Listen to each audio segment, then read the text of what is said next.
Saudara, Koalisi Masyarakat Sipil untuk Pembaruan KUHAP menggelar aksi di Gerbang Pancasila DPR RI Jakarta Pusat. Selain berunjuk rasa, koalisi juga melaporkan belasan anggota Komisi 3 DPR RI ke Mahkamah Kehormatan Dewan atau MKD. Belasan anggota Dewan dilaporkan Koalisi Masyarakat Sipil ke MKD karena dinilai telah mengabaikan partisipasi publik yang bermakna dalam proses legislasi.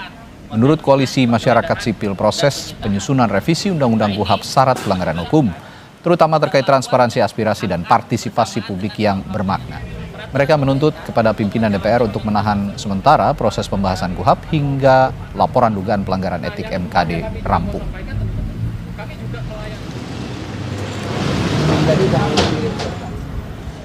Laporan atau pengaduan ini kami tempuh karena dalam proses panjang pembahasan KUHAP ini setidak-tidaknya sejak bulan Mei 2025 lalu kami tidak melihat proses ini dilandasi atau berbasis dengan partisipasi publik yang bermakna.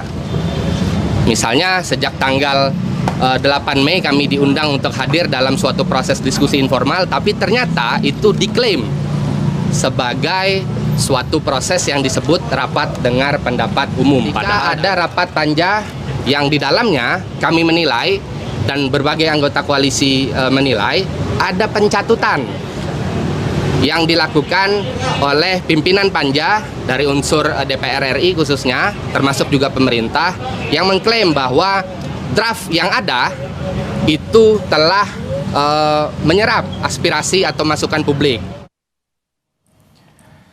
Koalisi Masyarakat Sipil tolak isi draft revisi Undang-Undang KUHAP karena dianggap banyak memuat ketentuan yang lebih buruk dibandingkan aturan yang sudah berlaku saat ini. Koalisi Masyarakat Sipil juga adukan anggota Komisi 3 DPR ke MKD karena dianggap mengabaikan partisipasi publik dalam proses legislasi. Kita akan ulas isu ini bersama peneliti ICJR, Iftitah Sari, dan anggota Komisi 3 DPR RI dari fraksi Partai Kebangkitan Bangsa, Hasbialah Ilyas. Pak Hasbi, selamat malam. Mbak Tita, selamat malam. Saya ke Mbak Tita dulu nih, saya sempat baca juga ada 9 isu krusial ya yang dicatat oleh Koalisi Masyarakat Sipil termasuk ICJR juga. Nah, berdasarkan identifikasi 9 isu krusial dalam draft RUU KUHAP 2025 ini, seperti lemahnya jaminan hak sipil dan absennya judicial scrutiny, apa ketentuan spesifik dalam draft yang paling Anda anggap lebih buruk katanya dari ketentuan sebelumnya yang berlaku saat ini, dan bagaimana itu berdampak pada hak asasi manusia? Ya, yang pasti teman-teman ICJA dan juga teman-teman koalisi, kita melihat yang paling utama adalah dari RUU KUHAP ini isu soal penangkapan penahanan. Karena itu yang ingin kita dorong berubah dari sistem yang sekarang gitu ya. Tapi setelah kita mencermati kembali khususnya isu-isu bab-bab penahanan dan juga mekanisme penangkapan itu secara alur nggak berubah. Jadi mekanismenya sama seperti sekarang, polisi, penuntut umum, jaksa juga bisa tetap menahan dan melakukan penangkapan tanpa ada mekanisme check and balance dari hakim, dari pengadilan. Yang kita dorong adalah supaya ada setiap orang ketika dia sudah ditangkap dalam waktu maksimal 48 jam, itu standar HAM internasional bilang, yang kita juga sudah ratifikasi di ICCPR, harus dihadapkan ke depan hakim untuk di-challenge penangkapannya, prosesnya udah benar atau belum, dicek sama hakim. Apakah memang dia pelakunya, buktinya sudah cukup apa enggak. Kemudian ditentukan apakah dia perlu atau enggak ditahan. Nah, itu yang menentukan dan menilai, mengevaluasi adalah hakim independen judiciary yang dia memang tidak punya kepentingan untuk pembuktian, untuk pemenuhan perkara gitu ya. Karena dia harusnya melihat isunya dengan secara imparsial dan independen. Itu yang kita dorong ada, karena proses yang selama ini penangkapan penahanan itu kan sangat banyak penyalahgunaan ya, banyak abuse yang itu salah satunya disebabkan karena nggak ada check and balance itu di awal. Jadi setiap orang yang ditangkap, ditahan itu baru ketemu hakim berapa bulan kemudian. Nah, ini yang kita menjadikan kritik utama, yang kita harapkan itu bisa diselesaikan melalui RUU KUHAP, tapi itu nggak diselesaikan juga gitu. Dan di dalam RUU KUHAP ini akhirnya itu yang bermasalah di salah satu isu soal perampasan kemerdekaan, yang kita melihat orang manusia itu nggak jauh lebih berharga daripada barang, karena kalau mau geledah, mau sita itu harus ada izin hakim defaultnya. Walaupun ada juga dalam kondisi-kondisi mendesak itu nggak bisa jadi nggak ada izin dari hakim. Salah satunya ini juga yang kita permasalahkan soal adanya masalah penilaian subjektif dari penyidik gitu. Jadi itu bisa disimpangin. Jadi nggak perlu izin hakim dulu. Kalau ada alasan mendesak itu nanti bisa dimintakan belakangan gitu. Ya, itu salah satu dari 9 poin krusial yang diutarakan oleh Koalisi Masyarakat Sipil dan juga ICJR.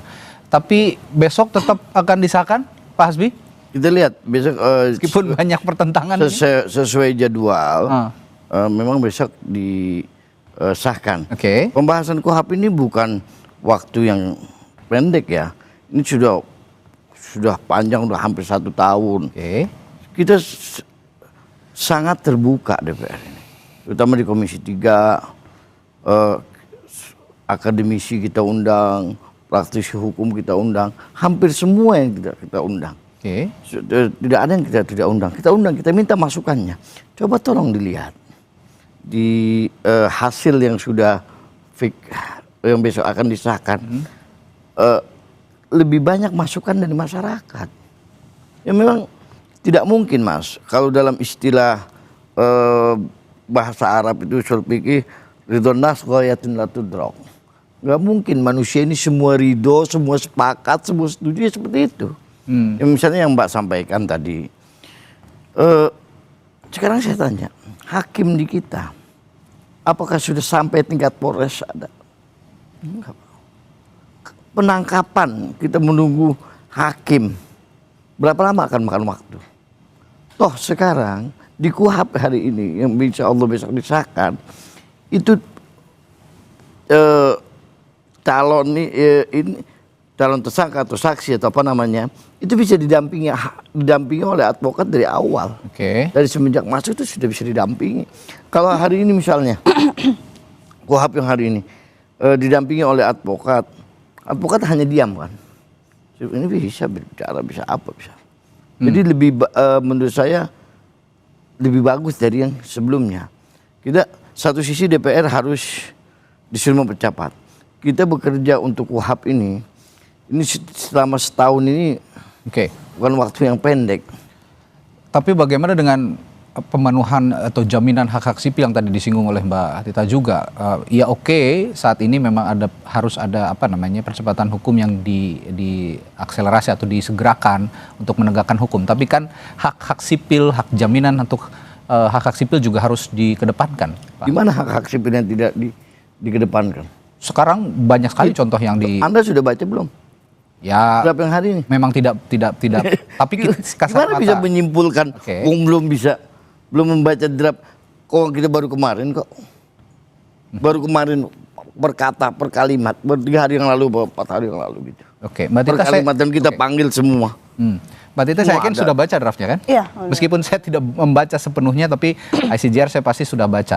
Ya. Pertanyaan Pak Hasbi tadi, di mana yang melanggar hak-hak sipil ketika menegakkan hukum? Ya, yang tadi kita sampaikan soal di bagian upaya paksa gitu. Jadi ada kondisi-kondisi yang tadi adalah sangat mendesak dalam pelaksanaan upaya paksa, geledah sita, blokir, sadap, bahkan penyadapan itu belum diatur undang-undangnya, jadi undang-undangnya imaginary berdasarkan undang-undang, tapi udah dikasih kewenangan dulu penyidiknya. Nah ini dalam prakteknya yang kalau kita lihat sekarang, apa yang akan terjadi adalah biasanya lembaga-lembaga akan punya aturan internal sendiri sampai undang-undang penyadapannya ini sah. Nah ini yang agak susah kita kontrol, karena itu yang juga teman-teman masyarakat sipil selama ini juga sering mengkritik soal aturan-aturan internal lembaga Polri gitu misalnya. Ada banyak yang kemarin misalnya terakhir soal penggunaan senjata. Kekerasan itu kan kemarin ada peraturan internal baru yang itu juga kita kritisi, misalnya menjustifikasi penggunaan kekuatan yang berlebihan dan juga menyimpangi KUHP gitu. Jadi ada struktur dalam hukum acara pidana yang akhirnya itu membuat dampaknya di dalam praktek akhirnya hak itu bisa tercederai begitu. Oke, nah ini akan juga nanti dijawab oleh Pak Hasbi. Tadi secara detail sudah dijelaskan oleh Mbak Tita, termasuk upaya paksa tadi. Upaya paksa untuk memakai tools-tools tertentu untuk menegakkan hukum yang dinilai melanggar hak-hak sipil. Saya akan tanyakan itu sesaat lagi di Sapa Indonesia Malam. Tetaplah bersama kami.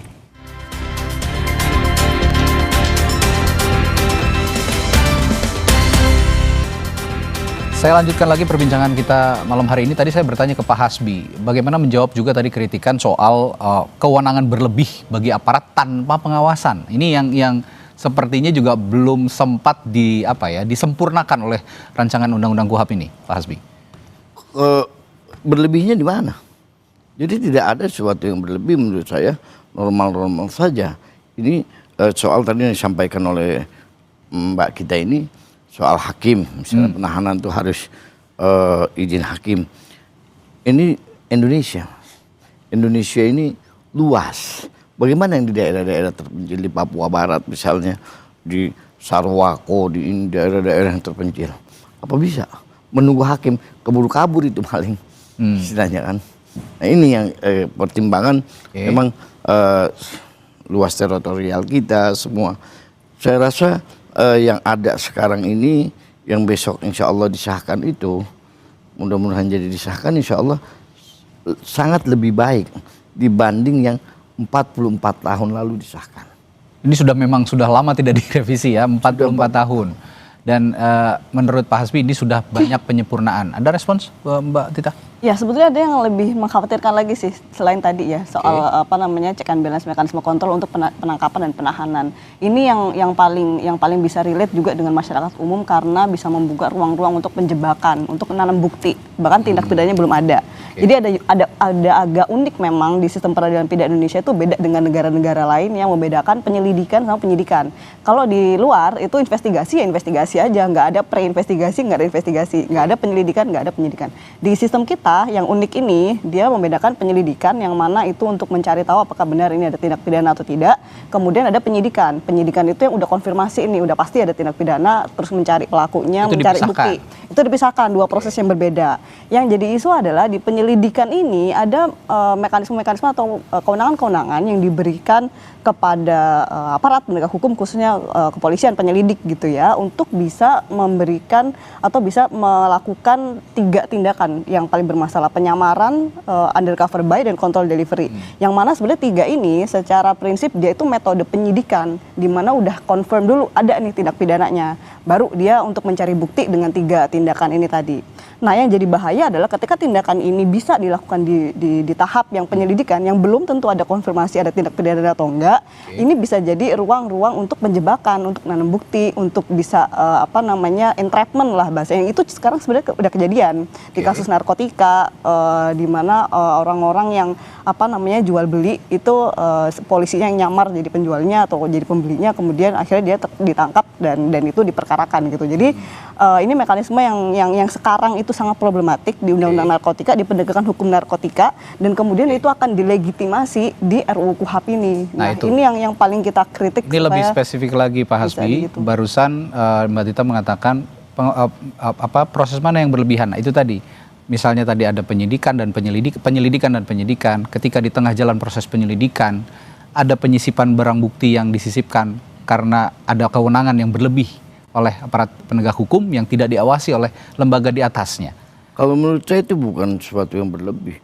Ini soal mental. Bagaimana maksudnya mental ini di sini? Ini sudah bagus. KUHAP ini akan disahkan dengan sekian bulan, kita bahas sampai 1 tahun ini. Ini sudah bagus. Sudah merevisi banyak yang dari KUHAP yang lama. Nah, soal mental, sebagus apapun aturan, kalau mental aparat penegak hukumnya tidak bagus, tidak akan bagus. Ini kan soal mental, beda dong. Anda bikin, malaikat yang bikin ini, andai kata, bukan DPR lah, malaikat yang bikin KUHAP. Tapi kalau mentalnya tidak bagus, penegak hukumnya tidak. Ini kan soal bagaimana pengawasan DPR terhadap kepolisian dan lembaga-lembaga yang lain, bukan hanya kepolisian dan kejaksaan, kan soal itu. Ini bukan soal aturannya bagus atau tidak. Kalau KUHAP yang awal misalnya kita tidak revisi, bagus.